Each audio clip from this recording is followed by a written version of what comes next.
Jejak Raja-Raja Thailand di Pulau Jawa. Raja Chulalongkorn Rama V. Raja Prajadipok Rama VII. Raja Bhumibol Adulyadej Rama IX. Kerajaan Siam Thailand dan Nusantara memang memiliki kedekatan khusus. Raja Mongkut yang memerintah tahun 1851 sampai tahun 1868 diceritakan mengadopsi pertunjukan seni Panji dari Nusantara, seperti cerita Panji Kuda Semirang dan lain-lain, yang kemudian di sana disebut dengan pertunjukan Inyol yang populer hingga kini. Cerita wayang dan pertunjukan Ramayana Mahabharata juga berkembang luas di Thailand, bahkan seniman Indonesia Thailand kerap tampil bersama dalam sendera tari Ramayana di pelataran Candi Prambanan. Kerajaan Siam sejak masih beribu kota di Ayutthaya pada abad ke-17 Masehi di era Raja Taksin, hingga berganti menjadi dinasti Chakri dengan Wangsa Raja Mongkut dan Raja Chulalongkorn, selalu memiliki kaula dari berbagai wilayah kepulauan Nusantara.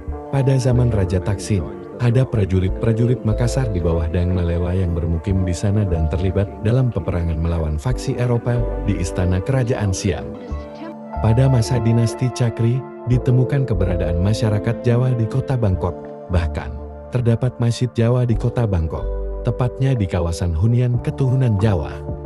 Kedekatan Siam dan Nusantara berlanjut hingga zaman Raja Chulalongkorn yang melakukan kunjungan mancanegara pertamanya ke Pulau Jawa. Sejarawan Didi Kuartanada mengatakan, kunjungan tersebut menghebohkan masyarakat Jawa sebagai negeri jajahan Belanda saat itu. Masyarakat merasa terkejut karena mendapat kunjungan dari sebuah bangsa Asia yang bebas merdeka di tengah kekuasaan Eropa yang mencengkeram Asia. Kunjungan perdana berlangsung bulan Maret-April tahun 1870 ke kota Batavia dan wilayah Jawa Tengah. Perjalanan dari Siam Singapura ke Batavia dengan perintah Kompeni Pemerintah Hindia Belanda agar sambutan diberikan dari Muara atau di Teluk Jakarta. Kapal-kapal militer disiapkan sejak dari perairan Pulau Onrus untuk menyambut kedatangan Raja Chulalongkorn, demikian juga dengan kapal uap Ciliwung yang mengantar para pejabat Hindia Belanda menyambut Raja di Pelabuhan Sunda Kelapa. Sambutan 3 kali dentuman meriam juga dibunyikan. Semua anak buah kapal di kapal-kapal yang ada memberikan sambutan penghormatan sesuai perintah Residen Batavia, termasuk dengan pengibaran ragam bendera bagi seluruh kapal. Di pesisir pelabuhan dan Teluk Jakarta, seluruh rumah pejabat juga mengibarkan bendera untuk menyambut Raja Siam. Para pejabat dengan iringan serdadu dan husar prajurit berkuda ramai menyambut kedatangan Raja Chulalongkorn, demikian pula dengan masyarakat Betawi yang disebut Selam atau Muslim, serta masyarakat Cina atau warga Tionghoa di Batavia turut menyambut dengan meriah.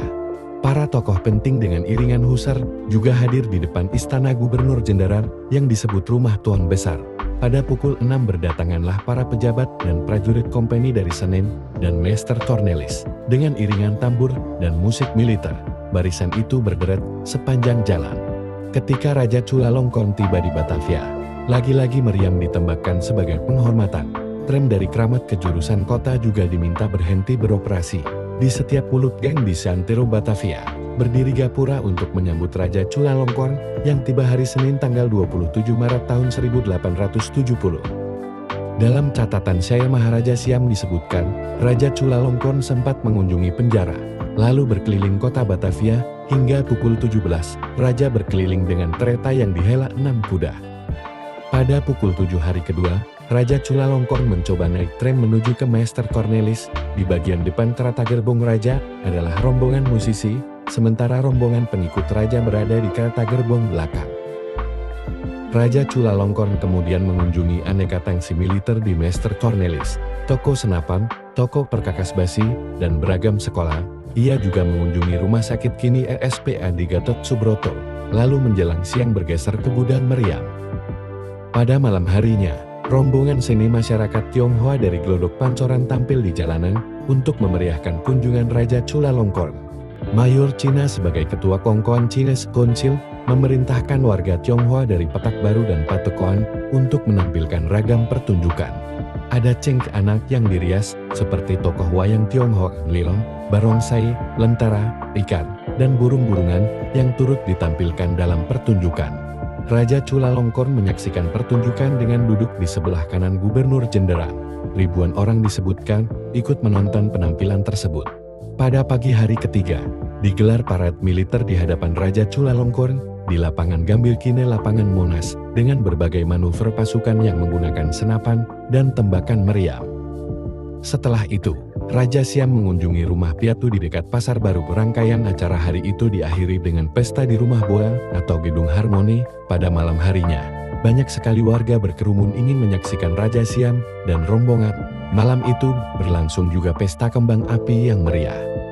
Pada hari keempat atau Kamis pagi, Raja Chulalongkorn mengunjungi aneka pabrik, lalu ke Gedung Bicara atau Staguis kini Museum Sejarah Jakarta, Pergudangan, dan Rumah Sakit Tionghoa. Pada hari kelima, Raja Siam mengunjungi Kebun Binatang Cikini kini Rumah Sakit PJ Cikini. Di sana, ia menyaksikan macan serta aneka hewan lainnya, termasuk gajah. Kunjungan dilanjutkan ke Gedung Batavia Genootschap voor Kunst en Wetenschappen kini Museum Nasional. Lalu ke Gereja Willem kini GPIB Immanuel di Gambir dan Gereja Katedral. Selepas pukul 5 sore, Raja Siam bermaksud kembali berkeliling. Masyarakat ternyata sudah ramai menunggu di lapangan Gambir atau Koningsplein. Warga memenuhi jalanan, orang Eropa, Betawi, Tionghoa, semua tumpah ruah di jalanan. Aneka pertunjukan ditampilkan saat itu, seperti ronggeng, wayang, dan gamelan, tari topeng, angklung, dan aneka musik juga dimainkan. Menjelang malam, kembali digelar pesta kembang api di bilangan Concordia. Esok harinya, pada hari ke-6, tepat tanggal 1 April tahun 1870, Raja Chulalongkorn melanjutkan lawatan ke Jawa Tengah, tepatnya ke kota Semarang, melalui jalur laut. Kunjungan pertama itu berlanjut dengan kunjungan kedua dan ketiga oleh Raja Chulalongkorn pada tahun 1896 dan tahun 1901. Raja Chulalongkorn mengatakan, tempat paling bersahabat baginya, selain Bangkok adalah Pulau Jawa. Patung gajah perunggu hadiah dari Raja Chulalongkorn dari Siam. Saat berkunjung ke Batavia pada tahun 1870, patung itu kemudian dipasang di depan Museum Masyarakat Batavia. Untuk seni dan sains sekarang, Museum Nasional. Kunjungan pertama ke Jawa rupanya menjadi sumber inspirasi modernisasi pertanian, perkebunan, dan jaringan kereta api di Thailand. Sebagai bukti persahabatan, Raja Chulalongkorn kemudian menghadiahi patung gajah perunggu yang kini menghiasi halaman Museum Nasional Indonesia. Terima kasih sudah menonton. Jangan lupa untuk komen dan subscribe.